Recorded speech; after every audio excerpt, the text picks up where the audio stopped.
ನಗರ ಹೊರವಲಯದ ಜೈನ್ ಮಿಷನ್ ಆಸ್ಪತ್ರೆಯ 3 ಹೊಸ ಬ್ಲಾಕುಗಳ ನೂತನ ಲೋಕಾರ್ಪಣೆ ಕಾರ್ಯಕ್ರಮವನ್ನು ಏಪ್ರಿಲ್ 12ರಂದು ಭಾನುವಾರ ಜೈನ್ ಮಿಷನ್ ಆಸ್ಪತ್ರೆಯ ಆವರಣದಲ್ಲಿ ನಡೆಯಲಿದೆ ಎಂದು ಆಸ್ಪತ್ರೆ ವ್ಯವಸ್ಥಾಪಕ ನಿರ್ದೇಶಕ ರಾಕೇಶ್ ಜೈನ್ ತಿಳಿಸಿದ್ದಾರೆ.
ಹೊಸ ಬ್ಲಾಕ್ಗಳನ್ನು ಲೋಕಾರ್ಪಣೆ ಆಗ್ತಾ ಇದೆ. ಅದರಲ್ಲಿ ಒಂದು ಡಯಾಲಿಸಿಸ್ ಇದ್ದೇ ಇರುತ್ತೆ, ಮಾಮೂಲಿ ಹಳೆಯಿಂದ ಬಂದು ಇನ್ನಾಗುತ್ತೆ. ಆಮೇಲೆ ಶಸ್ತ್ರಚಿಕಿತ್ಸಕರು ಆ ಡಿಪಾರ್ಟ್ಮೆಂಟ್ ಇಲ್ಲಿಗೆ ವರ್ಗಾವಣೆ ಆಗ್ತಾ ಇದೆ. ಅದ್ರ ಜೊತೆಗೆ ಡಯಾಲಿಸಿಸ್ ಸೆಂಟರ್ ಮತ್ತು ಆಯುರ್ವೇದ ಸೆಂಟರ್ನ ನಾವು ಓಪನ್ ಮಾಡಲಿಕ್ಕಿದ್ದೀವಿ. ಆದಷ್ಟು ಬೇಗ ಎಲ್ಲ ಇಲ್ಲಿ ಪ್ರಾರಂಭ ಆಗುತ್ತದೆ. ಜೈನ್ ಮಿಷನ್ ಹಾಸ್ಪಿಟಲ್ ಹೊಸ ಬ್ಲಾಕ್ ಇದು 11 ತಾರೀಕಿಗೆ ಓಪನ್ ಆಗುತ್ತೆ. ಅಲ್ಲಿ 3 ಬ್ಲಾಕ್ನಲ್ಲಿ ಏನಿದೆ ಅಂದ್ರೆ ಸ್ವಲ್ಪ ಇಲ್ಲಿಂದ ಶಿಫ್ಟ್ ಮಾಡ್ತೀವಿ. ಐ ಡಿಪಾರ್ಟ್ಮೆಂಟ್ ಮತ್ತೆ ಡಯಾಲಿಸಿಸ್, ಲ್ಯಾಬ್, ಡಯಾಬಿಟಿಕ್ ಡಿಪಾರ್ಟ್ಮೆಂಟ್ ಎಲ್ಲ ಈ ಕಡೆ ಶಿಫ್ಟ್ ಆಗುತ್ತೆ. ಸ್ವಲ್ಪ ಉಪಡಿ ಸೈಡ್ ಬರುತ್ತೆ.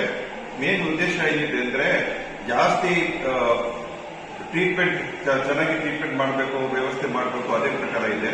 ನಮ್ಮ ಹಾಸ್ಪಿಟಲ್ ಉದ್ದೇಶ ಒಂದು ಲಾಭರಹಿತ ಪ್ರಕರಣ ಇದೆ. ಸೊ ಅದೇ ಲೈನ್ಗೆ ನಾವು ಅದೇ ಮಾಡ್ತೀವಿ. ಇನ್ನೊಂದು ಏನಿದೆ ಅಂದ್ರೆ ನಾವು ಇಲ್ಲಿ 1 ಬ್ಲಾಕ್ಗೆ ಆಯುರ್ವೇದಿಕ್ ಟ್ರೀಟ್ಮೆಂಟ್ ಶುರು ಮಾಡ್ತೀವಿ. ನಮ್ದು ಉದ್ದೇಶ ಒಂದೇ, ಪೇಷಂಟ್ಗೆ ಫ್ರೀ ಆಗ್ಬೋದು ಅಷ್ಟೇ. ಇದು ಆಯುರ್ವೇದಿಕ್ ಬ್ಲಾಕ್ ಅದೇ ಅಲ್ಲಿಂದ ಕೇರಳಲ್ಲಿ ಟೈಪ್ ಮಾಡಿದ್ದೀವಿ. ಸೊ ಎಲ್ಲ ಚಿಕಿತ್ಸಕರು ಮತ್ತೆ ಟ್ರೀಟ್ಮೆಂಟ್ ಥೆರಪಿಸ್ಟ್ ಕೇರಳಕ್ಕೆ ಬರುತ್ತೆ. ಸೊ ನಾವು ಎಲ್ಲರಿಗೆ ವಿನಂತಿ ಮಾಡ್ತೀವಿ ಆ ದಿವಸ ಬಂದು ಫಂಕ್ಷನ್ ಅಟೆಂಡ್ ಮಾಡಿ. ಇನ್ನೊಂದಿದೆ ಅಂದ್ರೆ ಎಲ್ಲ ಯಾವ ವ್ಯವಸ್ಥೆ ಇದೆ ಅದು ಉಪಯೋಗಿಸ್ಕೊಳ್ಳಿ. Thank you.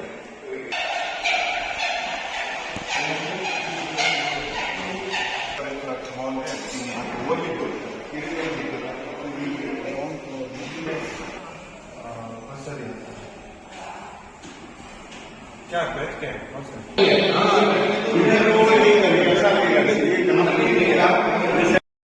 ಉತ್ತಮ್ ಸರ್ ತಿಳಿಸಿದ್ದಾರೆ. ಈ ಬರುವ ಭಾನುವಾರ ನಮ್ಮ ಲೋಕಾರ್ಪಣೆ ಈ 3 ಹೊಸ ಬ್ಲಾಕ್ ಆಗುತ್ತದೆ. ನಿಮ್ಮೆಲ್ಲರಿಗೂ ನಿವೇದನೆ ಇದೆ, ದಯವಿಟ್ಟು ಎಲ್ಲರೂ ಬರಬೇಕು. ಮತ್ತು ಇಲ್ಲಿ ಬರ್ತಾ ಇರೋ ಫೆಸಿಲಿಟೀಸ್ನ ಎಲ್ಲರಿಗೆ, ಬಡವರಿಗೆ ಎಲ್ಲರಿಗೂ ಯೂಸ್ ಆಗಬೇಕು ಅಂತ ಭಾವನೆಯಿಂದ 200-300 ಟ್ರಸ್ಟಿಗಳೂ ಬರ್ತಾ ಇದೆ. ಅಕ್ಕಪಕ್ಕ ಊರಿಂದ ಎಲ್ಲರಿಗೆ ನಾವು ಹೇಳಿದ್ದೀವಿ, ಇಲ್ಲಿ ಬಂದ್ಬಿಟ್ಟು ಈ ಫೆಸಿಲಿಟೀಸ್ನ ಯೂಸ್ ಮಾಡಬೇಕು. 12ನೇ ತಾರೀಕು ಆದ್ಮೇಲೆ ಸ್ಟಾರ್ಟ್ ಆಗ್ಬಿಡುತ್ತೆ. ನಮ್ಮ ಡಯಾಬಿಟಿಕ್ ಸೆಂಟರ್ ಬರ್ತಾ ಇದೆ ಈ ಕಡೆ, ಮತ್ತು ಕಣ್ಣಿನ ನೆಚ್ಚಿನ ಎಲ್ಲ ಚಿಕಿತ್ಸೆ ಎಲ್ಲ ಫೆಸಿಲಿಟೀಸ್ನ ಯೂಸ್ ಮಾಡಬೇಕು ಅಂತ ಒಂದು ಧನ್ಯವಾದ.